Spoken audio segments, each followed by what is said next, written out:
जय हिंद दोस्तों, कैसे हैं आप लोग। उम्मीद है कि आप सभी लोग मस्त होंगे। तो आज की इस वीडियो में हम आपको 11th एनुअल एग्जामिनेशन 2022 के लिए फिजिक्स का वैसे सब्जेक्टिव क्वेश्चन लेकर आ चुके हैं जो आपके पेपर में रहने वाला है। बिल्कुल आप छाप कर आइएगा और मज़े से बना कर आइएगा। तो चलिए बिना देर के इस वीडियो को शुरू करते हैं और आपको सभी सब्जेक्टिव क्वेश्चन बता देते हैं। साथ ही साथ कुछ ऑब्जेक्टिव क्वेश्चन भी पिक किए हैं जो आपके पेपर में रहने वाला है। तो चलिए बिना देर के सभी क्वेश्चन को सॉल्व करते हैं और आपको अच्छे तरीके से समझा देते हैं, ताकि आप अपने समझ के आधार पर जितना समझाएंगे उसी तरह से वहाँ पर लिख सकते हैं। तो चलिए वीडियो को शुरू करते हैं। तो आप यहाँ पर देख सकते हैं 11th एनुअल एग्जामिनेशन 2022 के लिए all to all subjective question लेकर आ चुके हैं। ये सभी सब्जेक्टिव क्वेश्चन बहुत ही महत्वपूर्ण है। तो फर्स्ट क्वेश्चन है कि सरल लोलक क्या है, ये पूछा गया है। तो सरल लोलक क्या है, इसे आसान भाषा में हम आपको समझा देते हैं, उसके बाद फिगर से भी समझा देंगे ताकि आप यहाँ पर अच्छे तरीके से लिख सकते हैं। थोड़ा समय में ही हम आपको पूरा अच्छे से तैयारी यहाँ पर करा देते हैं।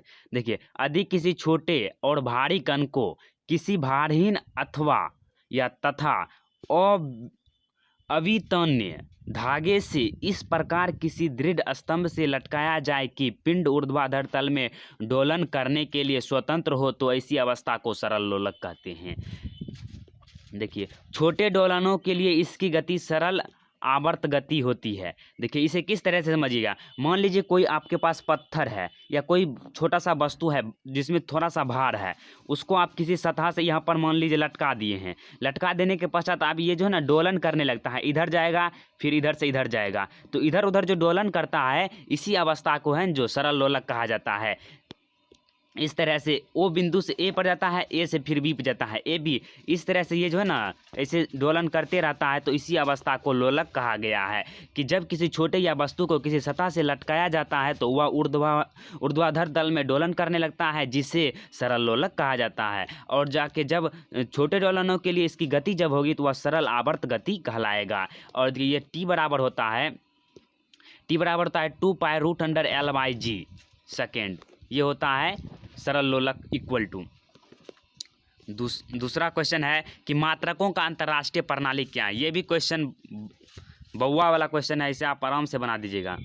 क्या है मात्रकों का अंतर्राष्ट्रीय प्रणाली क्या है। तो इसमें देखिए सटीक उत्तर लिखे हैं, आपको एक बार पढ़ने के पश्चात ही याद हो जाएगा। मात्रकों की अंतर्राष्ट्रीय प्रणाली माप तौल की सर्वोत्तम प्रणाली, सर्वोत्तम सबसे अच्छी प्रणाली है, जिसमें SI प्रतीकों, मात्रकों और उनके संकेताक्षरों को 1971 के माप तौल के महासम्मेलन में विभिन्न देश के वैज्ञानिक के द्वारा तकनीकी, औद्योगिक एवं व्यापारिक कार्यों के लिए दृष्टिकोण से बनाया गया था। इसे ही मात्रकों की अंतर्राष्ट्रीय प्रणाली कहते हैं। अर्थात जो है माप तौल का एक ऐसा प्रणाली है अंतर्राष्ट्रीय प्रणाली, अर्थात माप तौल को सही से मापने के लिए सभी देशों के वैज्ञानिक ने है ना 1971 में एक माप तौल का महासम्मेलन का आयोजित किया, जिसमें उन्होंने 7 मूल राशि का नाम दिया। इससे लंबाई, द्रव्यमान, समय, ज्योति तीव्रता का हो जाता है मात्रक, कैंडेला, पदार्थ की परिमाण, विद्युत धारा, तापमान, ये 7 राशि जो है ना दिया गया। कहा कि इसी राशि में सभी भौतिक राशि को व्यक्त किया जाएगा, तो उसी को है मात्रकों की अंतर्राष्ट्रीय प्रणाली कहा जाता है। और यह 10 की घात में होता है। तो इस तरह से आप इसका आंसर लिख दीजिएगा। फिर दूसरा क्वेश्चन है, ये भी सबसे आसान ही क्वेश्चन है कि औसत चाल से आप क्या समझते हैं। तो किसी वस्तु के किसी दिए गए समय अंतराल में वस्तु के द्वारा तय की गई कुल दूरी एवं कुल समय अंतराल के अनुपात को ही उसकी औसत चाल कहते हैं। औसत चाल बराबर होता है कुल दूरी बटा कुल समय। ये आप भी जानते होंगे कि किसी वस्तु के द्वारा निश्चित समय अंतराल में तय की गई कुल दूरी और उसके कुल समय के अनुपात को ही औसत चाल कहते हैं। ये फार्मूला से भी आप इसका परिभाषा लिख सकते हैं कि कुल दूरी और कुल समय के अनुपात को ही औसत चाल कहते हैं। इतना भी लिख दीजिएगा तो बहुत हो गया। अब चलिए नेक्स्ट क्वेश्चन की ओर चलते हैं। क्वेश्चन है विस्थापन और दूरी या विस्थापन तथा दूरी में अंतर स्पष्ट करें। ये भी VVI क्वेश्चन है, ये भी आया हुआ है। विस्थापन और दूरी देकर दोनों बगल 2 खंड में बांट देना है। उसके बाद विस्थापन क्या है। तो विस्थापन दिए गए समय अंतराल में वस्तु के स्थिति निर्देशांक के अंतर के बराबर होता है। अर्थात दिए गए समय अंतराल में वस्तु के द्वारा तय की गई दूरी जो है, जितने निर्देशांक होगा फाइनल माइनस इनिशियल को ही विस्थापन कहा जाता है। अर्थात किसी निश्चित समय में किसी वस्तु के द्वारा तय की गई तय की गई दूरी को ही विस्थापन कहते हैं। विस्थापन बराबर होता है अंतिम दूरी माइनस प्रारंभिक दूरी।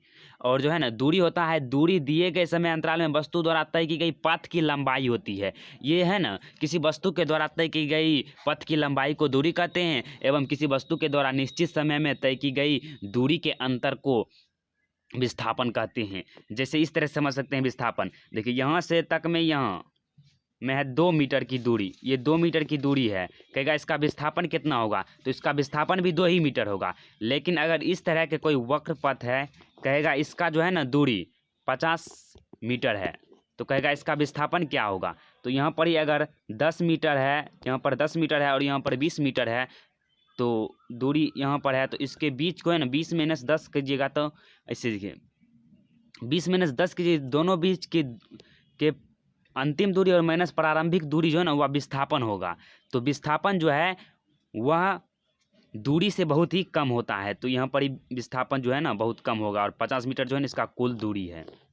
और विस्थापन इसका मान लीजिए ये अंतिम 20 मीटर है या 10 मीटर है, तो इसका विस्थापन 10 मीटर हो जाएगा।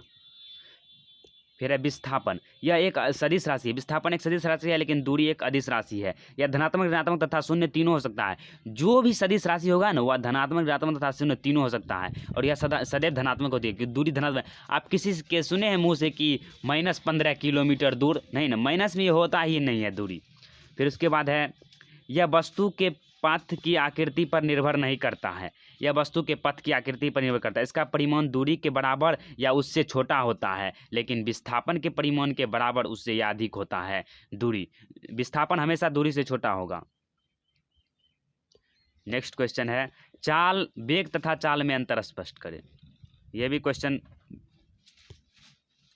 तो वेग और चाल को 2 खंड में बांट देना है। उसके बाद वेग किसे कहते हैं, किसी निश्चित दिशा में इकाई समय में गतिमान वस्तु द्वारा तय की गई दूरी को उसका वेग कहते हैं। वेग बराबर होता है विस्थापन बटे समय, अर्थात विस्थापन में परिवर्तन की दर को वेग कहा जाता है। लेकिन जो चाल होता है इकाई समय अंतराल में गतिमान वस्तु द्वारा तय की गई दूरी को चाल कहते हैं। इसमें दूरी बटा समय होता है, इसमें विस्थापन बटा समय होता है। अर्थात दूरी इकाई समय में तय की गई दूरी और उसमें लगा हुआ समय को ही चाल कहते हैं। लेकिन इकाई समय में तय किया गया विस्थापन और उसके समय के अनुपात को ही वेग कहते हैं। तो इकाई समय में होगा या निश्चित दिशा में होगा या कोई दिशा नहीं होगा, इसका दिशा निश्चित नहीं होता है, इसीलिए वह अदिश होता है या सदिश होता है।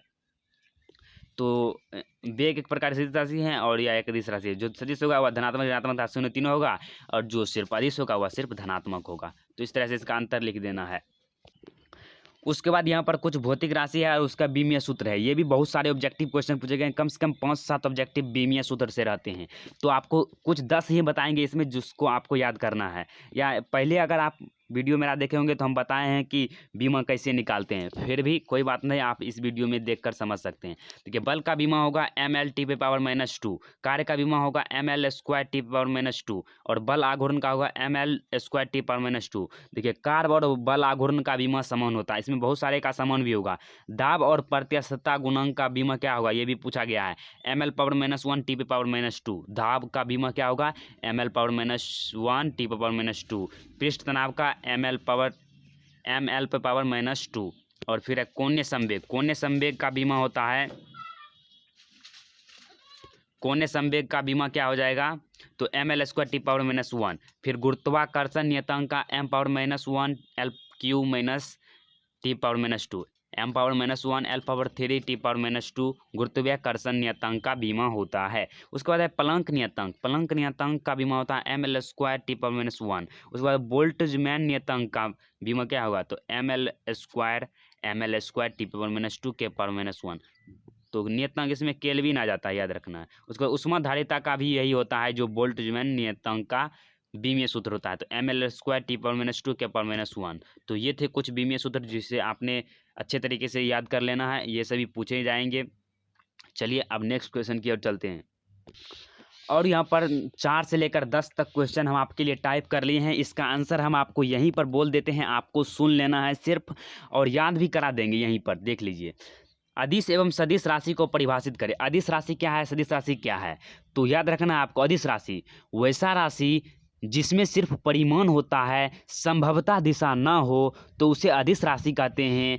और जो बीजगणितीय नियम का पालन करता है वह अदिश राशि होता है। तो एक बार और सुन लीजिए, वैसा राशि होना चाहिए जिसके पास सिर्फ परिमाण हो, दिशा बिल्कुल भी नहीं हो, संभवतः दिशा न हो, और जो बीजगणित नियम का पालन करता है वह अदिश राशि कहलाएगा। एवं सदिश राशि तो वैसा राशि जिसके पास परिमाण तो हो ही और साथ ही साथ दिशा भी हो, और जो ट्रिग्नोमेट्रिक अर्थात त्रिकोणमिति नियम का पालन करता है वह सदिश राशि कहलाएगा। फिर है सदिश के योग का त्रिभुज नियम क्या है। सदिश के योग का त्रिभुज नियम क्या है, इसे भी आप इस तरह से याद कर सकते हैं कि माना कि दो सदिश ए और बी त्रिभुज के दो साइड को दर्शाता है। मान लीजिए ये दो सदिश है आपके पास, एक है ए और एक बी। तो माना कि दो सदिश ए और बी त्रिभुज के दो साइड को दर्शाता है, तो इस दोनों को मिलाने वाली परिणामी सदिश जो है वह त्रिभुज के योग का नियम कहलाता है। क्योंकि अगर हम दो सदिश को त्रिभुज का दो भुजा मान लेंगे तो इस दोनों भुजा का योग जो है ना परिणामी सदिश होता है, जिसे r बराबर a प्लस बी लिखते हैं यहाँ पर। तो इस तरह से आप समझ सकते हैं कि अगर हम किसी दो सदिश को त्रिभुज की दो भुजा मान लेंगे तो उस दोनों भुजाओं को मिलाने वाली परिणामी सदिश जो है r जो है वह a प्लस बी होता है, जिसे त्रिभुज के योग का नियम कहा जाता है। उसके बाद नेक्स्ट क्वेश्चन है समवेग संरक्षण का नियम क्या है। तो समवेग संरक्षण का नियम में समवेग संरक्षित होता है, जिसे समवेग का संरक्षण का नियम कहा जाता है। या इस तरह से भी लिख सकते हैं समवेग संरक्षण से संबंधित जिस नियम का प्रतिपादन किया गया उसे समवेग संरक्षण का नियम कहा जाता है। इस नियम के अनुसार जो है वह समवेग संरक्षित रहता है, अर्थात या न तो इसे उत्पन्न किया जा सकता है और ना इसका नष्ट किया जा सकता है, कंजर्वेटिव होता है। उसके बाद है न्यूटन के गति के नियम का उल्लेख करें। यहाँ पर तीनों नियम का आपको उल्लेख करना है। तो न्यूटन के तीनों गति का नियम को आपको इस तरह से लिख देना है कि न्यूटन ने गति से संबंधित जिस नियम का प्रतिपादन किया उसे न्यूटन के गति का नियम कहा जाता है। प्रथम नियम, न्यूटन गति के प्रथम नियम के अनुसार कहा गया कि कोई भी वस्तु अपनी प्रारंभिक अवस्था, चाहे वह विराम अवस्था में हो या गति अवस्था में हो, वह अपने अवस्था को बनाए रखता है जब तक कि उस पर कोई बाह्य बल नेट बाह्य फोर्स नहीं कार्य करता है, तब तक वह अपनी अवस्था को नहीं परिवर्तन करता है, अपनी अवस्था में परिवर्तन का विरोध करता है, वह न्यूटन गति का प्रथम नियम कहलाता है।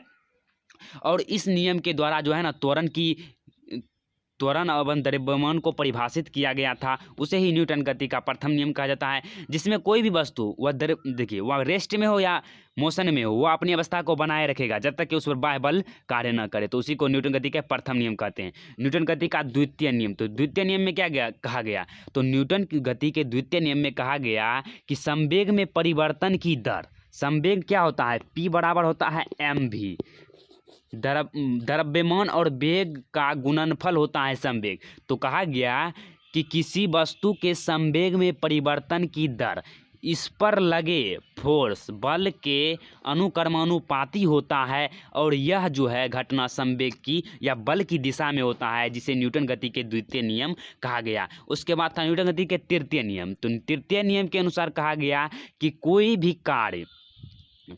भी क्रिया के प्रति समान विपरीत प्रतिक्रिया होती है। मान लीजिए कि ए वस्तु है एक और ये वस्तु बी है, इस दोनों बीच टक्कर लगाने पर ए जो है ना बी पर फोर्स लगाएगा और बी जो है ए पर फोर्स लगाएगा, दोनों समान परिमाण पर और एक दूसरे के विपरीत फोर्स लगाएगा, जिसे न्यूटन गति के तृतीय नियम कहा गया था। फिर है बल से आप क्या समझते हैं, तो बल वह भौतिक कारक है जो किसी वस्तु पर लगकर उसके आकार एवं आकृति को बदल देता है या उसमें गति ला देता है या लाने की चेष्टा करता है, उसे ही बल कहते हैं। जैसे हम किसी वस्तु ले लीजिए, यह है एक बॉक्स, इस पर हम धक्का देंगे तो इस पर बल लगाएंगे तो इस गति में आ जाएगा, तो इसी को बल कहते हैं। उसके बाद है कि क्रिकेट की खिलाड़ी कैच लेते समय हाथ को पीछे क्यों करता है, तो क्रिकेट की खिलाड़ी कैच लेते समय हाथ को पीछे इसीलिए करता है क्योंकि वह गतिमान गेंद के रफ्तार को कम करने के लिए कुछ समय अंतराल के लिए वह हाथ को पीछे करता है, ताकि जो है ना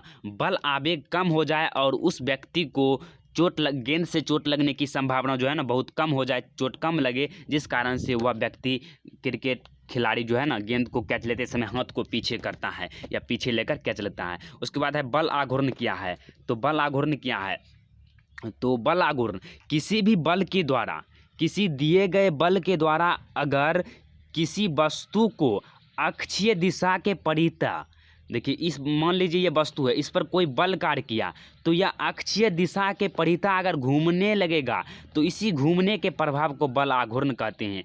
तो आज की इस वीडियो में पूरा सब्जेक्टिव क्वेश्चन आपको क्लियर करा दिए हैं। आशा है कि आपको पूरा समझ में आया होगा। मिलते हैं अगली वीडियो में ऑब्जेक्टिव क्वेश्चन के साथ, तब तक के लिए जय हिंद जय भारत।